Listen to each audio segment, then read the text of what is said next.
ರೋಹಿತ್ ಶರ್ಮಾ ಗಂಭೀರ್ ನಂತವ್ರೆ ಕೋಟ್ಯಾಂತರ ಜನರ ಎದುರು ಕಿತ್ತಾಡ್ತಾರೆ. ನಿಮ್ ಲೆಕ್ಕಕ್ಕೆ ಹೋದ್ರೆ ಅವರನ್ನು ಪೊಲೀಸ್ ಸ್ಟೇಷನ್ ಕರ್ಕೊ.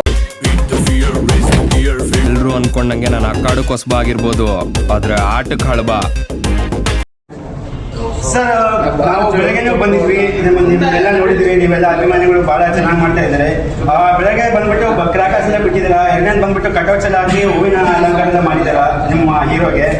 ಅವ್ರ ಬಗ್ಗೆ ಏನ್ ಹೇಳಕ್ ಇಷ್ಟಪಡ್ತಾರೆ ಸರ್? ಅವ್ರಿಗೆ ಒಂದು ಸಿನಿಮಾ ಅಂತ ಹೇಳೋದ್ರಲ್ಲಿ ಅವ್ರ ಬಗ್ಗೆ ನೀವೇನಾದ್ರೂ ಹೇಳ್ಬೇಕಂದ್ರೆ ಅವ್ರಿಗೆ ಏನ್ ಹೇಳಕ್ ಇಷ್ಟಪಡ್ತಾರೆ ಸರ್ ನೀವು?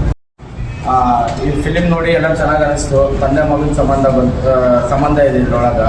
ಯಾವಾಗ ನಾವು ತಂದೆ ತಪ್ಪು ಮಾಡಿದ್ರೆ ಮಕ್ಕಳು ತಪ್ಪು ಮಾಡಿದ್ರೆ ತಂದೆ ಹೇಳ್ತಿದ್ವಿ, ಫಿಲಿಮಲ್ಲಿ ಹಂಗಲ್ಲ. ತಂದೆ ತಪ್ಪು ಮಾಡಿದ್ರು ಮಗ ಬಂದು ಕ್ವಶನ್ ಮಾಡಿದ್ರೆ ಅದನ್ನ ಹೇಳೋಕ್ಕಾಗ್ಲಿದ್ದಂಗ ತಂದೆ ತಪ್ಪನ್ನು ಒಪ್ಕೊಂತಾನಲ್ಲ, ಫಿಲಿಮಲ್ಲಿ ಚೆನ್ನಾಗಿ ತೋರಿಸಿದ್ರು ಅನ್ಕೊಂಡಿದ್ದೆ. ಆದ್ರೆ ಅಪ್ಪ ಅಮ್ಮನ ಜೊತೆಗಿರೋದು, ಅವ್ರು ಇಷ್ಟಪಟ್ಟಂತೆ ನಡ್ಕೊಳ್ಳೋದು ಒಂದು ಸಾಧನೆ ಅಂತ ನಾನು ತಿಳ್ಕೊಳ್ದೆ ಹೋದೆ. ಪೊಲೀಸರ ಬಗ್ಗೆ ಕೂಡ ಚೆನ್ನಾಗಿ ನೋಡ್ಸಿದ್ದಾರೆ. ಬಟ್ ಯಾವುದೇ ಪೊಲೀಸರು ತಪ್ಪು ಮಾಡಬಾರ್ದು. ತಪ್ಪು ಮಾಡಿದಂಗೆ ಇದೆಲ್ಲ ಚೆನ್ನಾಗಿ ನೋಡ್ಸ್ಕೊಳಕ್ಕೆ ಚೆನ್ನಾಗಿದೆ. ಈ ಫಿಲಿಮ್ ಬಂದು ನೋಡ್ಲಿ, ಎಲ್ಲ ಫ್ಯಾಮಿಲಿಯವ್ರು ಬಂದು ನೋಡ್ಲಿ. ಎಲ್ಲ ಫ್ಯಾಮಿಲಿ ಮೂವಿ ಇದೆ, ಚೆನ್ನಾಗಿದೆ ಅಂತ ಹೇಳ್ತೀವಿ. ಹೇಮಂತ್ ಕುಮಾರ್ ಅಂತ ಹೊಸ ನಮ್ಮ ಹೀರೋ, ಅವ್ರು ಬಂದು ನಮ್ಮ ಬ್ರದರ್ ಆಗಬೇಕು. ಏನಿಲ್ಲ, ಇಷ್ಟೇ ಹೇಳ್ತಿರೋದು. ಫಿಲಿಮ್ ಚೆನ್ನಾಗಿದೆ, ಅವ್ರಿಗೋಸ್ಕರ ನಾವು ಮುಂದೆ ಬಳ್ಳಾರಿ ಕಡೆಯಿಂದ ಏನ್ ಮಾಡ್ಬೇಕಂದ್ರೂ ರೆಡಿ ಇರ್ತೀವಿ.